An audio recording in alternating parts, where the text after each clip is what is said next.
दोस्तों, आज कुछ लोगों की वजह से पूरे देश का माहौल बिगड़ा हुआ है। जगह जगह पर लोग हिंदू मुसलमान कर रहे हैं, जगह जगह पर दंगे फसाद हो रहे हैं। हाल ही में आपने हरियाणा के मेवात के नूह में देखा और सुना भी होगा कि किस तरह से वहां का माहौल बिगड़ा हुआ था। ऐसे बिगड़े हुए माहौल में हम आपको दो ऐसे वाकयात बताने जा रहे हैं जिसको सुनकर आप समझ जाएंगे कि ना तो सारे हिंदू बुरे होते हैं और ना ही सारे मुसलमान बुरे होते हैं। सिर्फ कुछ लोग बुरे होते हैं जो अपने फायदे के लिए ऐसा कराते हैं। ये दोनों वाकया यकीनन आपके दिलों से नफरत को मिटा देंगे। इसलिए आज की ये वीडियो आप सभी के लिए बहुत ही ज्यादा खास है। आप हिंदू हो या मुसलमान, आप इस वीडियो को आखिर तक जरूर देखें। और अगर आपको ये लगे कि ये वीडियो हिंदू और मुसलमान को एक करने में मददगार साबित हो सकता है, तो आप इस वीडियो को दिल से एक लाइक करें और मेहरबानी करके इसे शेयर भी कर दें ताकि और भी लोगों के पास ये वीडियो पहुंच जाए। तो चलिए शुरू करते हैं। दोस्तों, पहला जो वाकया है ये है इलाहाबाद की रहने वाली एक लड़की जिसका नाम आरती था। आरती लखनऊ में रहकर अपनी पढ़ाई पूरी कर रही थी। आरती उस दिन अपने घर इलाहाबाद जाने वाली थी, मगर उसी दिन उसके किसी फ्रेंड के घर में कोई पार्टी थी। इसलिए उसने सोचा कि पहले मैं अपने फ्रेंड के घर पार्टी अटेंड कर लेती हूँ, उसके बाद शाम को अपने घर चली जाऊंगी। बस यही सोचकर उसने अपना रिजर्वेशन भी करवा लिया। उसके बाद आरती ने पार्टी अटेंड की और फिर शाम को वो सीधे अपने फ्रेंड के घर से निकली और रेलवे स्टेशन पर पहुंच गई और जाकर ट्रेन में अपनी सीट पर बैठ गई। आरती का रिजर्वेशन जिस बोगी में था उसमें लगभग सभी लड़के ही थे जिनके हंसी मजाक आरती को खूब डरा रहे थे। टॉयलेट जाने के बहाने से आरती पूरी बोगी घूम आई थी। मुश्किल से पूरी बोगी में 2 या 3 औरतें रही होंगी। ये देखकर आरती डर के मारे कांप रही थी, क्योंकि पहली बार वो रात के वक्त ट्रेन में सफर कर रही थी और वो भी अकेले। इसलिए वो पहले से ही बहुत ज्यादा घबराई हुई थी और अब उसकी बोगी में सारे लड़के ही भरे हुए थे। यह देखकर अब वो और भी ज्यादा डर गई। इसलिए फिर वो खुद को इत्मीनान रखने के लिए अपनी सीट पर बैठी और एक मैगजीन निकालकर पढ़ने लगी।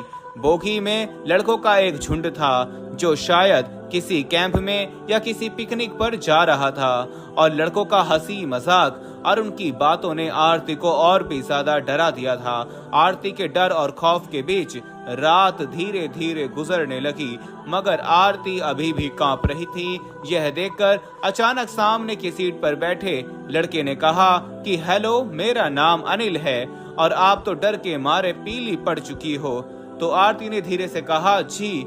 तो लड़का समझ गया और वो कहने लगा, जी कोई बात नहीं, अगर आप अपना नाम बताना नहीं चाहती हैं तो मत बताइए। वैसे आप जा कहाँ रही हो? तो आरती ने धीरे से कहा कि इलाहाबाद। इतना सुनते ही लड़के ने कहा कि क्या इलाहाबाद? अरे वाह, वो तो मेरी नानी का घर है। इस रिश्ते से तो आप मेरी बहन लगी। खुश होते हुए अनिल ने कहा। फिर इलाहाबाद की अनगिनत बातें वो बताता रहा कि उसके नाना जी काफी नामी इंसान हैं, उसके दोनों मामा सेना में ऊंचे पद पे हैं। इस तरह से वो नई पुरानी बातें करने लगा। आरती भी धीरे धीरे नॉर्मल होकर अनिल की बातों में दिलचस्पी लेने लगी और आरती रात भर अनिल जैसे भाई के साए में सोती रह गई।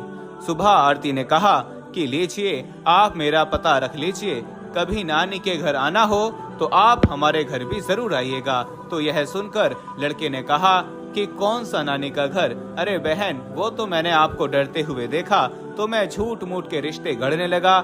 मैं तो पहले कभी इलाहाबाद आया ही नहीं। यह सुनकर आरती चौंक उठी। तो लड़के ने कहा कि बहन, ऐसा नहीं है कि सभी लड़के बुरे ही होते हैं, कि किसी अकेली लड़की को देखा नहीं कि उसके ऊपर गिद्ध की तरह टूट पड़े। हम में से ही बाप और भाई भी होते हैं। इतना कहकर प्यार से आरती के सर पर हाथ रखकर अनिल मुस्कुराने लगा। आरती अनिल को देखती रही जैसा कि उसका कोई सगा भाई उससे विदा ले रहा हो। आरती की आंखों में आंसू आ गए थे। तभी जाते जाते अनिल ने आरती से कहा कि हाँ बहन, मेरा नाम अनिल नहीं है, मेरा नाम अहमद है। यह सुनकर आरती और भी ज्यादा हैरान हो उठी। तो दोस्तों, ये तो हुई एक मुस्लिम लड़के की बात। अब आपको एक मुस्लिम लड़के का एक और वाक्या बताते हैं, जिसको सुनकर भी आपका दिल खुश हो जाएगा और आपके दिल से नफरत खत्म हो जाएगी। दोस्तों, अब हम आपको जो वाक्या बताने वाले हैं, ये वाक्या गुजरात दंगे का बताया जाता है। कहा जाता है कि 27 फरवरी 2002 को दिन के वक्त एक ट्रेन में आग लगने की वजह से हिंदू मुसलमानों के बीच में लड़ाई शुरू हो गई थी, जो रात तक बढ़ते बढ़ते बहुत ज्यादा बढ़ गई थी। फिर रात के वक्त में लोग टोलियों की शक्ल में सड़कों पर घूमने लगे और बेकसूर लोगों पर हमला करने लगे। उसी रात गुजरात के अहमदाबाद शहर में एक हिंदू लड़की अपने घर जा रही थी। उसी बीच उसने देखा कि सामने से सैकड़ों की तादाद में लोग अपने हाथों में तलवार लिए और शोर शराबा करते हुए आ रहे हैं। यह देखकर वो हिंदू लड़की बहुत घबरा गई और इधर उधर भागने लगी। वो बहुत से घरों के दरवाजे पर गई, मगर ऐसे हालात में किसी ने भी अपने घर का दरवाजा नहीं खोला। ऐसे में वो लड़की बहुत ज्यादा डर गई थी। फिर वो भागते भागते हड़बड़ाहट में एक मस्जिद में दाखिल हो गई। यानी कि फिर वो धोखे से एक मस्जिद में घुस गई और एक कोने में छुप कर खड़ी हो गई। मस्जिद में दाखिल होने के बाद उस हिंदू लड़की ने देखा कि मस्जिद के दूसरे कोने में एक नौजवान मौलवी बैठा हुआ कुरान पाक की तिलावत कर रहा है। यानी कि एक चिराग की रोशनी में एक मौलाना कुरान पढ़ रहा है। मौलवी को देखकर फिर वो हिंदू लड़की उसके पास गई और उनको बाहर का सारा माजरा बता दिया। यानी कि उस मौलवी को सब कुछ बता दिया कि वो ऐसे ऐसे अपने घर को रही थी, मगर उसके सामने दंगाई आ गए, इसलिए वो डर कर यहाँ पर आकर छुप गई है। फिर वो हिंदू लड़की मौलाना के सामने हाथ जोड़कर कहने लगी कि आप मुझे बचा लीजिए, आप मेरी हिफाजत कीजिए। अगर मैं इस वक्त यहाँ से बाहर गई तो बाहर खड़े दंगाई मुझे मार डालेंगे। अभी बाहर के हालात बहुत ज्यादा खराब हैं। ऐसे माहौल में अब मैं अपने घर को नहीं जा सकती हूँ, इसलिए मैं रात भर यहीं रहकर गुजारना चाहती हूँ। फिर वो हिंदू लड़की हाथ जोड़कर मौलवी से कहने लगी कि मैं आपके सामने हाथ जोड़ती हूँ, आप मुझे रात भर यहाँ रुकने की इजाजत दे दीजिए।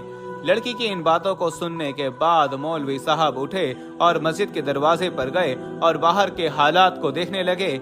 मौलवी साहब ने देखा कि बाहर के हालात वाकई में बहुत ज्यादा खराब थे। सैकड़ों की तादाद में लोग हाथों में लठ लिए इधर उधर घूम रहे हैं और बहुत से लोग हाथों में तलवार लिए मस्जिद के बाहर खड़े हुए हैं। यह देखकर मौलवी साहब बहुत डर गए। उन्होंने मस्जिद का दरवाजा बंद किया और अंदर आकर उस लड़की को मस्जिद में रुकने की इजाजत दे दी। अब वो लड़की मस्जिद के एक कोने में बैठ गई। वहीं मस्जिद के दूसरे कोने में मौलाना साहब फिर से कुरान पढ़ने में मशरूफ हो गए, यानी कि कुरान पाक को पढ़ना शुरू कर दिया। उस मौलाना के सामने एक चिराग रखा हुआ था जो जल रहा था। अब इधर वो लड़की मस्जिद के दूसरे कोने में बैठी मौलाना साहब को देख रही थी। तभी उस लड़की ने देखा कि मौलाना साहब ने कुरान पढ़ने के दौरान अपनी एक उंगली को उस चिराग में डाल दिया और अपनी उंगली को जलाने लगे। फिर थोड़ी देर के बाद मौलाना ने वापस अपनी उंगली को चिराग से बाहर निकाला और फिर से वो कुरान पाक पढ़ने लगे। थोड़ी देर के बाद लड़की ने फिर देखा कि वो मौलाना साहब फिर से वही काम करने लगे, यानी कि उन्होंने फिर से अपनी उंगली को चिराग में डाल दिया और थोड़ी देर जलने के बाद उन्होंने वापस अपनी उंगली को बाहर निकाल लिया। मस्जिद के दूसरे कोने में बैठी वो हिंदू लड़की ये सारा मांझरा अपनी आंखों से देख रही थी। यह देखकर वो लड़की हैरान और परेशान हो गई और सोचने लगी कि ये मौलाना साहब कहीं पागल तो नहीं हो गए हैं, जो बार बार अपनी ही उंगली को आग में जलाते हैं। खैर दोस्तों, फिर ऐसे सोचते सोचते उस लड़की की आंख लग गई, यानी कि उसको नींद आ गई और फिर पूरी रात निकल गई और सुबह हो गई। सुबह वो मौलाना साहब उठे और मस्जिद के दरवाजे पर गए और उन्होंने बाहर के हालात देखे। मौलाना साहब ने देखा कि उस वक्त बाहर कोई भी दंगाई नहीं था, यानी कि सारे दंगाई वहां से जा चुके थे। फिर वो मौलाना उस लड़की के पास गए और कहने लगे कि बहन उठो, हमारी नमाज का वक्त हो गया है, अभी थोड़ी देर के बाद यहाँ पर बहुत सारे नमाजी आने वाले हैं, इसीलिए अब तुम्हारा यहाँ पर रुकना मुनासिब नहीं है, क्योंकि अगर लोगों ने तुमको यहाँ पर देख लिया तो लोगों में बदगुमानी पैदा हो जाएगी, इसलिए अब तुम जल्दी करके यहाँ से चली जाओ। और मैंने बाहर जाकर देख भी लिया है, अभी बाहर के हालात नॉर्मल हैं, बाहर का रास्ता भी साफ हो चुका है, आप आसानी से अपने घर को जा सकती हो। आओ अब मैं तुमको बाहर तक छोड़ देता हूँ। यह सुनकर उस लड़की ने कहा कि अगर बाहर सब ठीक है तो मुझे जाने में कोई हर्ज नहीं, मगर जाने से पहले आपसे एक बात जरूर पूछना चाहूंगी। मैं आपसे एक सवाल करना चाहती हूँ, पहले आप उसका जवाब दें। ये सुनकर मौलाना साहब कहने लगे, पूछिए बहन, क्या पूछना चाहती हो? तो वो कहने लगी कि मौलाना साहब आप ये बताइए कि आप रात भर अपनी उंगली को चिराग में जलाने की कोशिश क्यों कर रहे थे? यह सुनकर मौलाना साहब कहने लगे कि बहन इस बारे में ना ही पूछो तो अच्छा है, क्योंकि ये मेरा जाती मामला है, इसलिए मैं इसके बारे में आपको कुछ नहीं बता सकता।